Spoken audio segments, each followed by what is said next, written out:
আল্লাহ ছাড়া এক যারা আর কাউকে ভয় করে না, পার্শ্ববর্তী কোনো একটা রাষ্ট্র যদি সেই ব্যক্তিদেরকে এক আল্লাহ ছাড়া যারা ভয় করে না সেই ব্যক্তিদেরকে যদি বলা হয় তোমাদেরকে আলু ডাল চাল পেঁয়াজ রসুন কাঁচামরিচ বন্ধ করে তোমাদেরকে আমরা নতজানু করতে চাই, তাহলে ভালো করে কান খুলে শুনে রাখো, আমাদের এই বাংলাদেশের ইসলাম প্রিয় এবং দেশপ্রেমিকের নেতৃত্ব ফাঁসির মঞ্চে দাঁড়িয়েছে, তোমাদের কাছে মাথা নত করে নাই, হাসি মুখে জীবন দিয়েছে, আমরাও জীবন দেব, 1 ইঞ্চি মাটি কারো হাতে আমরা বিক্রি করব না।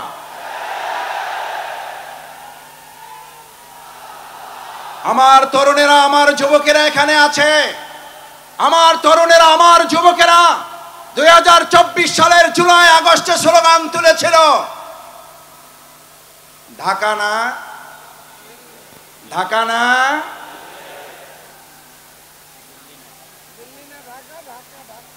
কোনটা হবে? দিল্লি না ঢাকা? দিল্লি না ঢাকা?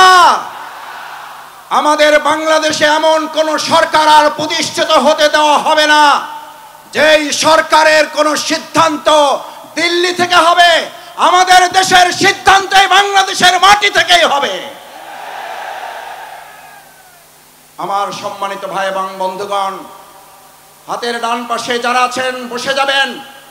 আমি আবার বলছি, এটা আল কোরআনের ময়দান, এই আল কোরআনের ময়দানে প্রত্যেকে আদবের সাথে নিজ নিজ দায়িত্ব নিয়ে স্বেচ্ছাসেবকের ভূমিকা পালন করবেন, আল্লাহকে সাক্ষী রেখে পারা যাবে ইনশাআল্লাহ।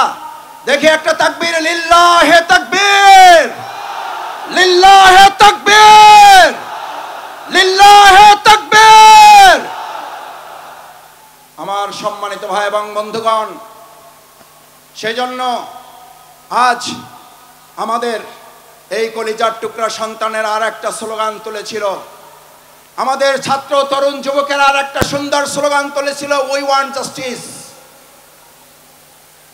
ঐতিহাসিক ইবনে খালদুন নাম শুনেছেন? সবাই জানেন ঐতিহাসিক ইবনে খালদুনের কথা। সেই ঐতিহাসিক ইবনে খালদুন সকল সভ্যতাগুলোকে পর্যালোচনা করে, মিশরীয় সভ্যতার মেয়াদকাল ছিল 3000 বছর। ভালো করে খেয়াল করার জন্য বলছি, ডানে যারা ডানে আছেন, যারা বামে আছেন, বসুন, বসে পড়ুন, এটা কোরআনের ময়দান। 3000 বছরের সভ্যতা ছিল মিশরের, রোমানদের ছিল 1000 বছরের সভ্যতা, সিন্ধুদের ছিল 700 বছরের সভ্যতা। সকল সভ্যতাগুলো একে একে ধ্বংস হয়ে যাওয়ার পর ঐতিহাসিক ইবনে খালদুন বলেন, আমি এই সবগুলো সভ্যতার কাছে গিয়ে প্রশ্ন করেছিলাম, হে মিশরীয় সভ্যতা তুমি ধ্বংস হলে কেন? হে রোমান সভ্যতা তুমি ধ্বংস? ঐতিহাসিক ইবনে খালদুন বলেন, এন্ড দ্য নেক্সট অ্যানসার, তারপরের জবাবটা ছিল ইনজাস্টিস, অর্থাৎ ইনজাস্টিস এন্ড ইনজাস্টিস, অন্যায় বিচার এবং অন্যায় বিচারের মাধ্যমে 1000 বছরের, 700 বছরের, 3000 বছরের সভ্যতার যদি ধ্বংস হয়, তাহলে নতুন করে পৃথিবীতে আর কোনো মতবাদ দিয়ে সভ্যতা বিনির্মাণ করা যাবে না, বরং সভ্যতা বিনির্মাণের জন্য আজ নতুন করে স্লোগান উঠেছে, the foundation of all civilization, one earth is religion, one earth is religion, one earth is religion. Islam ছাড়া পৃথিবীতে ভবিষ্যৎ আর কোন সভ্যতা নেতৃত্ব দিতে পারবে না। সব দেখা শেষ, ইসলামের বাংলাদেশ। এই কথা আমাদের নয়, এই কথা শুধু পীর সাহেবদের নয়, এই কথা শুধু ইমামদের নয়, এই কথা শুধু রাজনীতিবিদদের নয়, এই কথা শুধু আলেম ওলামাদের নয়, এই কথা শুধু পটুয়াখালীবাসীর নয়, এই কথা বিশ্ব মানবতার মুহাম্মদুর রাসূলুল্লাহ। এরকম হাত জাগিয়েছেন রাসূল করিম সাল্লাল্লাহু আলাইহি ওয়াসাল্লাম, আনা সাহাতু কাতাইন, এই যে আমার দুটো আঙ্গুল দেখতে পাচ্ছ, আল্লাহ রাসূল করিম সাল্লাল্লাহু আলাইহি ওয়াসাল্লাম বললেন, দুটো আঙ্গুল দেখো ভালো করে, আনা সাহাতু কাতাইন, এটা আমি, এটা কিয়ামত, আমি এবং কিয়ামত, আমি এসেছি, কিয়ামত শুরু হয়েছে। এই জামানায় এই সভ্যতার সামনে ইসলাম ছাড়া আর এমন কোন আদর্শ নাই যে আদর্শ দিয়ে মানুষের মুক্তি পাওয়া সম্ভব।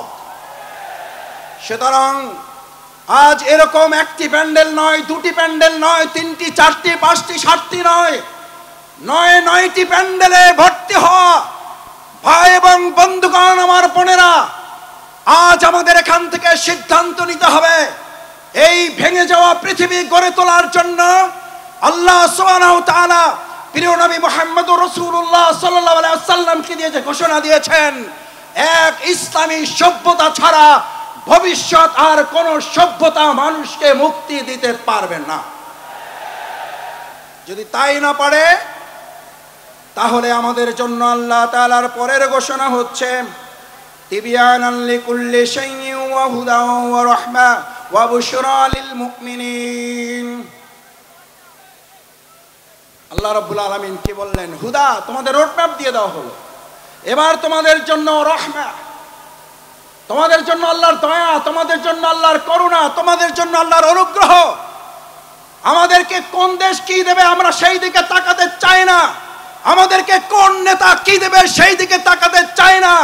আমরা আল্লাহর ওই করুণা, ওই রহমত, ওই দয়া, অনুগ্রহের দিকে তাকাতে চাই যে ইসলাম এবং সৎ, দক্ষ, যোগ্য নেতৃত্ব প্রতিষ্ঠিত হলে আল্লাহ সুবহানাহু ওয়া তাআলা ঘোষণা দিচ্ছেন, আসমান এবং জমিনের বরকতের দরজা যদি খুলে যায়, পৃথিবীর কোন শাসক নেই বাংলাদেশকে দাবিয়ে রাখতে পারবে।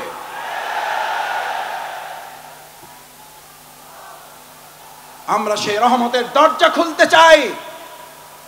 সেই রহমতের দরজা শফিকুল ইসলাম মাসুদের হাতে নেই, সেই রহমতের দরজা ডাক্তার শফিকুর রহমানের হাতে নেই, সেই রহমতের দরজা বাংলাদেশের কোন রাজনৈতিক নেতার হাতে নেই।